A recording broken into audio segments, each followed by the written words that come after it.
Thursday to provide a new plan, as Damian Grammaticus tells us. His country is teetering on the brink, but smiling today, Greece's Prime Minister. Alexis Tsipras came to tell Europe's leaders they cannot ignore his referendum win, a democratic mandate from 11 million Greeks who want to stay in the euro but end austerity. But the rest of the Eurozone, prime ministers and presidents from 18 nations, representing 300 million citizens who share the same currency, aren't willing to rewrite the rules for him or forgive Greece's debts. Chief among them, Germany's Chancellor Angela Merkel. There are, she said, no grounds yet for new negotiations with Greece, adding Europe should be prepared to help, but Greece must in return be prepared to carry out reforms.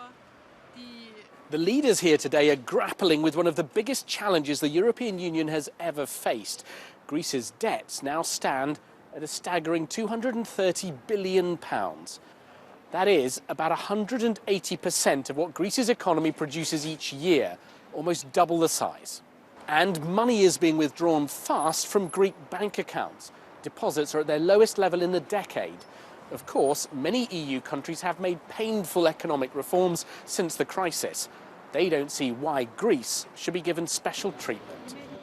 EU finance ministers were hoping to hear what Greece is now proposing after it rejected their reforms in its referendum. But Greece's new finance minister came clutching not a plan, just some notes, hastily scribbled on a hotel pad. One to remind himself to avoid triumphalism. And around the table tonight, European leaders. In their hands, the future of their single currency and Greece's place in it. What they've agreed, it seems, is that Athens will now present a new plan for new financial support from Europe. Tonight the decision is that we wait until Sunday for the new proposal by the European to the European institution by the Greek government. I hope this could be the last meeting about Greece. I hope this could be the world end, and I hope could be an happy end. Greece has been told it must do more if it wants negotiations to begin. It's been given 2 days to come up with its proposal. David Grammaticus, BBC News, Brussels.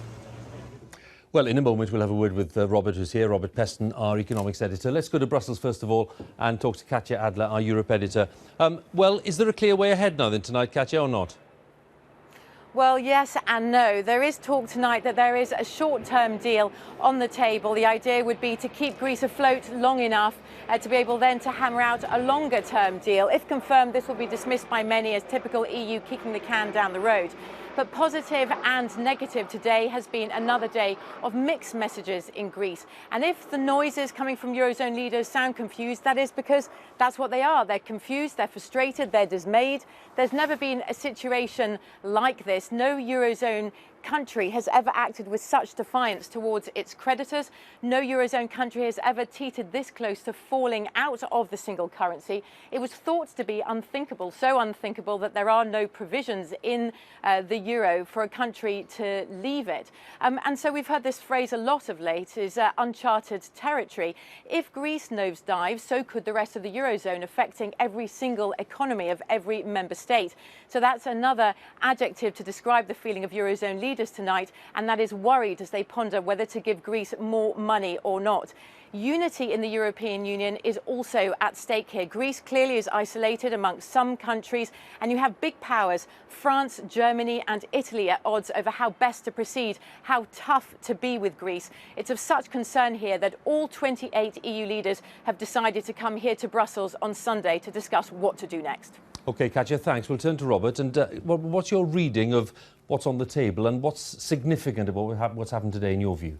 Well, in just the last few minutes, Hugh, we've had a press conference held by Donald Tusk, the President of the European Union, and Jean-Claude Juncker, the Commission President, which I found profoundly shocking, and I'm not often shocked. Tusk said that at last this is a real deadline for deciding whether Greece stays in the euro or goes from the euro. They want concrete proposals by the end of the week, and they, the heads of government of the Eurozone and the wider European Union, as Katja said, will make the definitive decision on Sunday.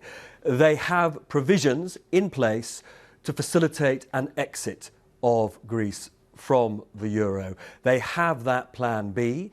They don't wish to go to plan B, but right now they do not have, Tusk said, realistic proposals from Greece to stay in the euro. And this is what he said. He said that what is at stake for the Greek people, and these are his words, the insolvency of its banking system and the bankruptcy of Greece. So, although we've had many deadlines, I am persuaded this is a real deadline. And again, as Tusk said, he regards this as the biggest moment in the history, he said, not only of the Eurozone, but of the wider EU. Robert, thanks very much. Robert Peston and Katja in Brussels, thank you too. An investigation into the energy market has found that millions of British customers have been paying too much for their electricity and gas, partly because switching suppliers has been too difficult. The Competition and Markets Authority said that bills were on average 5% too high, means that customers had in effect been overcharged by more than £1 billion between